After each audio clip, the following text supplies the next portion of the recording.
very important sa akin. At ito ay si Bianca. Ngayong gabi, ang pagkompleto ng pilihan ng Final Duo at haharap din sila sa hamon ng weekly task. Run, faster!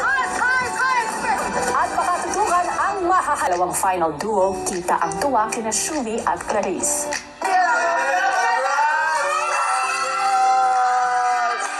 Masaya kasi parang kung sino yung gusto ko yung maka-final duo, kuya. Pinili din ako, kuya. So parang it's a mutual decision, kuya. Pero si Shuvi naging emosyonal nang lapitan si Esnir. Happy for you, Ate.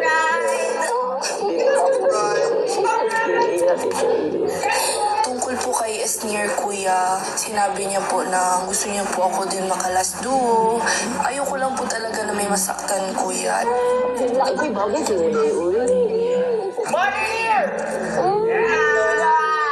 Piling ko papalitan ko na yung middle name ko, kuya. Esnir John D. Ranolio. D. Pinili. Okay lang po, kuya. Okay lang po talaga sa akin, kuya. Feeling ko po, if gusto kong maka-duo po si Shuvi, mas gusto po ito ni Ate Klang. Genuinely happy po ako for them, kuya.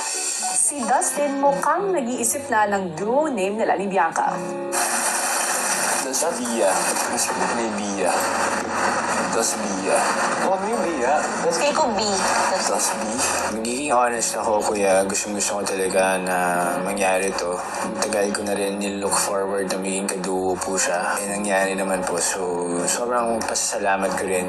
Inisip ko rin yung duo, yung parang concept mismo ng season na to. Parang sad naman at hindi tayo magiging duo. It was a sense of fulfillment because naabutan namin tong moment na to, and now that it's finally time, we're very excited for what's to come next. Actually, Das, kahit ikaw lang yung hindi ko pa nakakaduo sa mga kapuso, parang feeling ko naging duo ko naman talaga kita sa buong journey ko dito sa PBB. So I think it's just right that we ended together.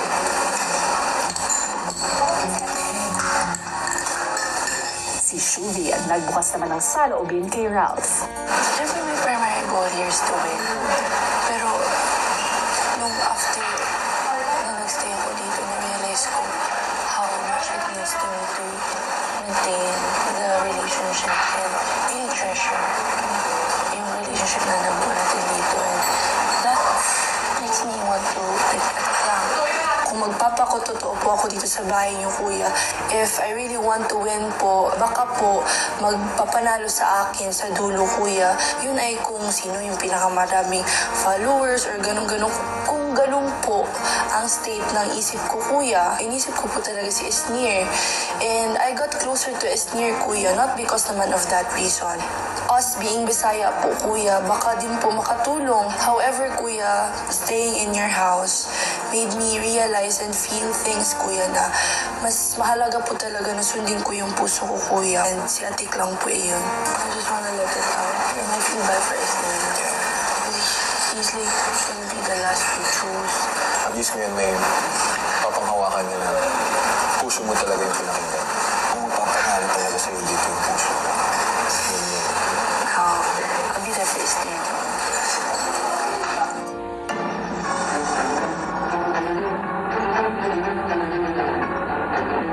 Three duos down and 3 to go. Ang pagbuo ng mga final duo na nagsimula noong Webes ay magpapatuloy at tatapusin na natin ngayong gabi dito sa final duo formation ng Pinoy Big Brother Celebrity Collab Editions! Hello, Philippines! Hello, world! Grabe, live na live tayo on this Saturday night at nitong mga nakaraang gabi nga ay nasaksihan natin ang pagbuo ng first 3 final duos. Sina Ralph at Will, Shuvi at Clarice, at Dustin and Bianca. At ang tanong, sino-sino nga kaya ang magiging final duos ni Mika, AZ, Charlie, River, Brent at Esnir? Wag na kayong bibitiw ngayong gabi. Magandang gabi mga kapuso at kapamilya! Hello Saturday! Maliban sa pagkakabuo ng 6 na final duos, pakaabangan nyo rin ang mga big announcements sa pagtatapos ng gabi. Naku, ano kaya yan, Gabi? Guys, abangan natin yan. Pero basta ako, ang alam ko lang, may kasama tayong special guest sa PBB Collab All Time Girl. Yes! we are with our ex-housemates Cyril and Vince. Kaya naman sali na kayo sa kwentuhan at kulitan sa online verse man yan o sa social media. Don't forget to use our official hashtag for tonight, hashtag PVP Collab Final Duo Day 3. Pero wait, bukod nga sa final duo formation ganaps ngayong linggo ay naging abala rin ang housemates sa kanilang weekly task. Tungkol saan naman kaya ito, no? Naku, eto ang kwento. Ng kwarto.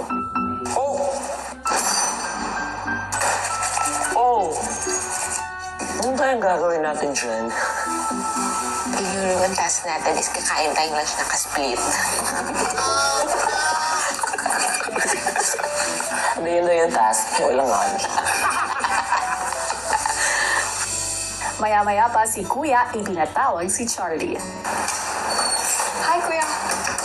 Charlie, gusto kong malaman, interested ka ba sa mga arts? Yes po, super interested po ako. During the pandemic po, I really painted and draw a lot. In my room po dati, para siyang ganito lang. And almost every part of my wall was filled with drawings and paintings. Charlie, may ibibigay akong task. Kunin ang task letter. Housemates, ngayong araw ay nais kong makita ang pagmalikhain ninyo sa isang task na tatawagin kong logo ko to. Para sa task ng housemates ay kinakailangan nilang mag-drawing o gumawa ng isang logo na kumakatawan sa kanila. Matapos ito ay kailangan nilang ibahagi sa isa't isa ang kwento sa likod ng kanilang mga drawing. Matapos malaman ang kanilang task ay agad namang nagsimulang mag-drawing ang lahat.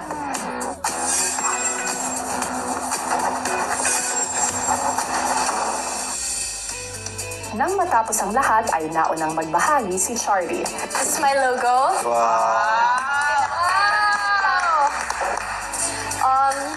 This is the letter C because syempre, my first name is Charlie. And then, syempre, parang babae lang sa gitna. You know, young women of the generation, and we gotta start there.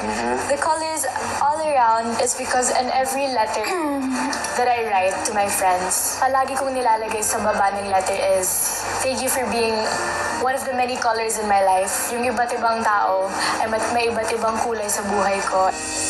Ayan, microphone and spatula. Siyempre pumasok ako dito as a singer. At the same time, hindi ko inaakala na maging role ko dito is kusinera. Tagaluto yung lahat. At masasabi ko, yun yung isang bagay na sobrang hinahal ko dito sa bahay na to. At yun yung unang-unang bagay na mamimiss ko once na lumabas ako dito.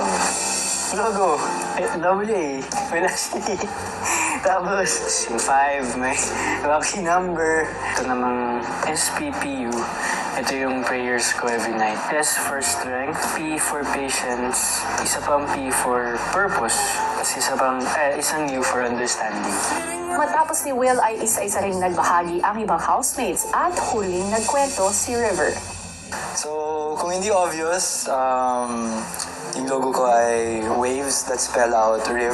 I wanted it simple lang kasi simplicity is something I really value. Siguro the deeper meaning of this logo is I always imagine life as being trapped in the middle of the ocean. Sometimes the ocean is calm, but then eventually a wave will come. And these waves represent the challenges that we go through in life. We have no choice but to face it and let it pass because eventually all waves will pass.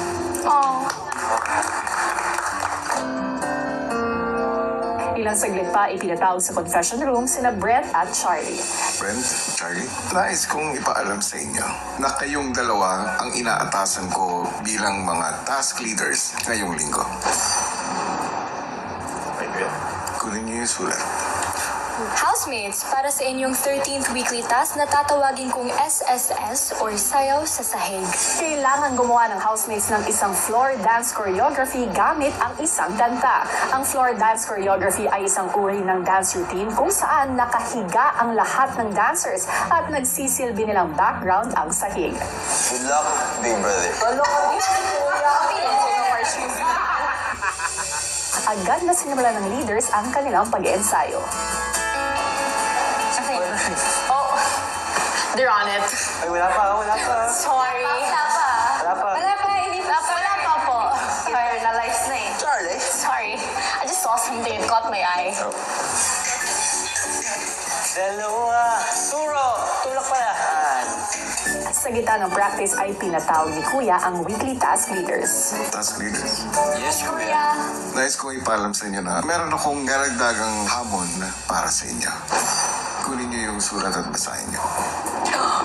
Housemates, sa inyong floor choreography at dance routine, kailangan nyo ring gayahin at buuin sa pamamagitan ng inyong katawan ang hugis ng 6 sa 12 logo na inyong ginawa. Sa paggaya ng housemates sa bawat logo na kanilang ginawa ay kailangan mapakita ng buo at magaya nila ito ng tama gamit lamang ang kanilang mga katawan. Hindi rin nila malalaman agad kung aling-anim mula sa 12 logo ang kailangan nilang isama sa kanilang final performance. Ibig sabihin, kailangan nilang maging handa anuman ang ipagawang logo ni Kuya. Wow!